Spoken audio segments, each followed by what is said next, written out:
வணக்கம் மக்களே, இன்றைக்கி நம்மளோட நாட்டு மன்னம் யூடியூப் சேனலில் ஐயம் கோரிங் பெரும்பா எப்படி செஞ்சுருக்கோன்னு பார்க்கலாமா? வெங்காயம், பூண்டு, இஞ்சி, லங்குவாஸ், செராய், மிளகா, மல்லி, சீரகம் இதெல்லாம் போட்டு பிளெண்டரில் அரைச்சிக்கலாம். இப்போ அந்த மசாலாலாம் நல்லா அரைச்சாச்சு.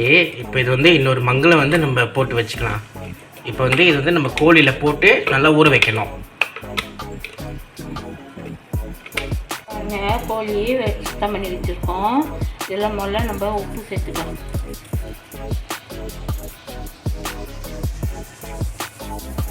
இது மஞ்சத்தூள், இது மிளகாத்தூள், சாம்பார் தூள், இது இறச்சி கறித்தூள், மஞ்சளும் தனி மிளகாத்தூள்,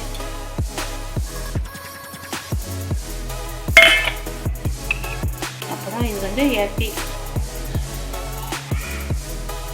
இறச்சி கறித்தூள், அப்புறம் இது நம்ம அரைச்சி சேர்த்துக்கலாம்.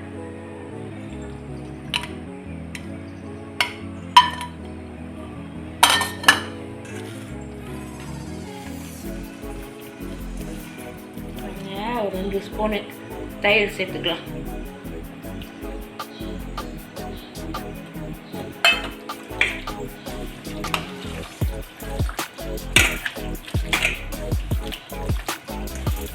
இது மாவுங்க, கோழி பொரிக்கிற மாவு எல்லா கடையிலும் கிடைக்கும். இது கொஞ்சம் சேர்த்துக்கலாம். இந்த கோழியை நம்ம மசாலாலாம் போட்டு ஊற வச்சுருக்கோம் பார்த்தீங்களா? குறைஞ்சி ஒரு 2 மணி நேரத்துக்கு நல்லா ஊறணும். அப்போ தான் அந்த மசாலா கோழிக்குள்ளே நல்லா இறங்கி நம்ம அப்புறமா கோரிங் பண்ணுறப்ப ருசியாக இருக்கும்.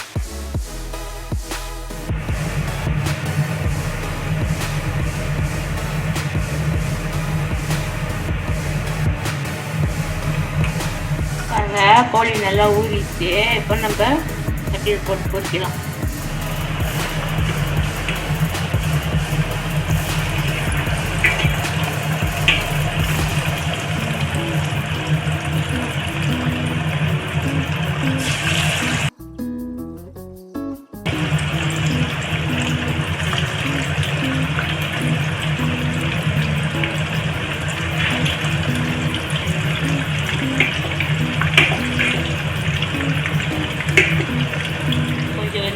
நம்ம திருப்பி விடலாம்.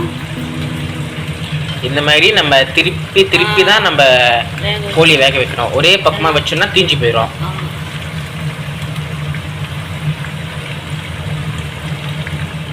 இன்னைக்கு நம்மளுடைய ஐயம் கோரிங் பெரும்பா நாசிலம்மா கூட தான் வச்சு சாப்பிட போகிறோம்.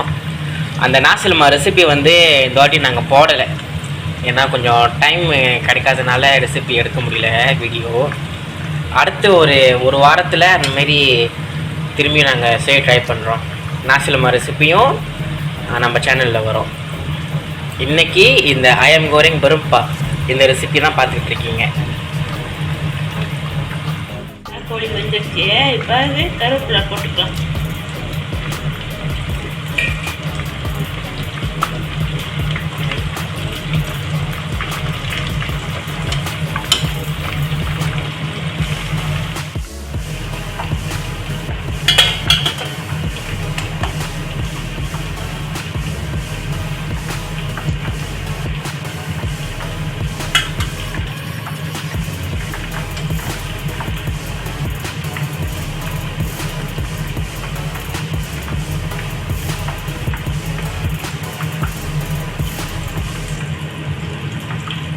நல்லா வெந்துருச்சு பாருங்கள் கோழி. நம்ம எடுத்து வச்சிடணும். அப்புறம் நம்ம அடுத்த ஒரு பேட்ச் போடணும் கோழி. இந்த மாதிரியே வேக வச்சு எடுத்துடலாம். இப்போ நம்ம எல்லா கோழியும் பொரிச்சு எடுத்தாச்சு. நம்மளுடைய ஐயம் கோரிங் பெரும்பா நல்லபடியாக ரெடி ஆகிடுச்சு. உங்களுக்கு இந்த ரெசிபி பிடிச்சிருந்தா மறக்காமல் வீட்டில் செஞ்சு பாருங்கள். நம்மளுடைய நாட்டு மன்னம் யூடியூப் சேனலுக்கு சப்ஸ்கிரைப் பண்ணுங்கள். அடுத்து ஒரு நல்ல ரெசிபியோட அடுத்த வீடியோவில் வரோம்.